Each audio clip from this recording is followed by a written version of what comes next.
आम आदमी पार्टी के नेता अरविंद केजरीवाल की मुश्किलें बढ़ने वाली हैं क्योंकि अब उनके खिलाफ मानहानि का केस चलेगा। दिल्ली के कड़कड़डुमा कोर्ट में केजरीवाल के खिलाफ मानहानि के मामले में आरोप तय कर दिए गए हैं। शीला दीक्षित के सचिव पवन खेरा ने केजरीवाल के खिलाफ मानहानि की शिकायत की थी। केजरीवाल ने दिल्ली के मुख्यमंत्री शीला दीक्षित पर बिजली के बढ़े दाम को लेकर आपत्तिजनक टिप्पणी की थी। अब इस मामले में अगली सुनवाई 18 जनवरी को होगी। तो आप पार्टी के नेता अरविंद केजरीवाल की मुश्किलें बढ़ने वाली हैं। मानहानि का मामला इनके खिलाफ चलेगा। दिल्ली की कड़कड़डुमा कोर्ट ने आरोप तय कर दिए हैं। अब अगली सुनवाई 18 जनवरी को होगी। आपको बता दें कि दिल्ली के मुख्यमंत्री शीला दीक्षित के खिलाफ उन्होंने आपत्तिजनक टिप्पणी की थी बिजली के बढ़े हुए दामों को लेकर, जिसको लेकर शिकायत दर्ज कराई गई थी। शीला दीक्षित के सचिव की ओर से शिकायत दर्ज कराई गई थी। अदालत में मानहानि का मुकदमा उनके खिलाफ अब चलेगा। हमारे साथ कुंदन सिंह हमारे संवाददाता इसको जुड़ रहे हैं। कुंदन, आम आदमी पार्टी के केजरीवाल के खिलाफ मानहानि का मुकदमा, कितनी मुश्किलें इनकी बढ़ने वाली हैं?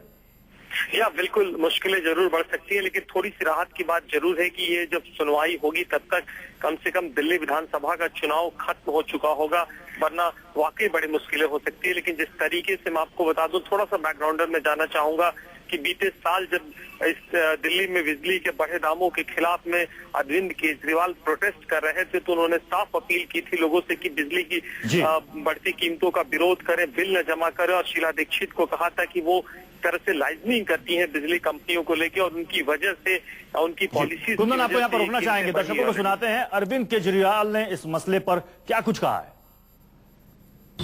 आज उन्होंने चार्जेस फ्रेम किए हैं और अब इसके क्वेश्चन के लिए हम लोग ऊपर वाले कोर्ट्स में जाएंगे। मामला तो वैसे शीला जी के खिलाफ बनता है।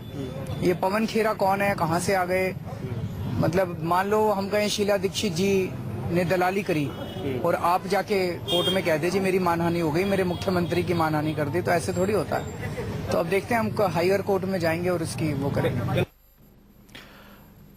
तो कुंदन, केजरीवाल पीछे हटने को तैयार नहीं हो, कह रहे हैं कि ठीक है अदालत का मामला है, हम ऊपरी कोर्ट में जाएंगे, आगे लड़ेंगे। लेकिन देखिए, आप अभी मैं हमारे दर्शकों ने भी बाइट सुना, कितने सॉफ्ट हो गए हैं। अगर आप पुराने बयानों को देखें तो इस पे प्रतिक्रिया देते थे और चीख चीख के कहते थे कि जो अपने स्टैंड पे कायम है, लेकिन वो पवन खेड़ा का सहारा ले रहे हैं। जबकि ये बात तय है कि पवन खेड़ा उनके पॉलिटिकल सेक्रेटरी हैं। पॉलिटिकल सेक्रेटरी होना और कोई आम आदमी होना, दोनों में थोड़ा अंतर तो आप रखना पड़ेगा। और बतौर पॉलिटिकल सेक्रेटरी होने के कारण से उन्होंने डिफेम किया था। उन्होंने पहले चिट्ठी लिख के ये अपील की थी कि वो सार्वजनिक रूप से माफी मांगे, वरना वो कोर्ट का दरवाजा खटखटाएंगे। जब अरविंद केजरीवाल की तरफ से माफी नहीं मांगी, इसके बाद वो कोर्ट में गए थे। ये मामला करीब चल रहा था और आज जैसा कि देखा आपने, कोर्ट ने चार्जेस फ्रेम कर दिए हैं। तो कुल मिला के अरविंद केजरीवाल, हालांकि इसको पॉलिटिकल, आपने कहा कि थोड़ा सॉफ्ट होकर बात कर रहे हैं, तो पहले वो जब बात करते थे तो एक आंदोलनकारी की और सामाजिक कार्यकर्ता की तरफ से बात करते थे। अब तो बकायदा अब वो पॉलिटिकल पार्टी उन्होंने बना ली है, इसलिए शायद कहीं ना कहीं वो सोच समझ के बोल रहे हैं।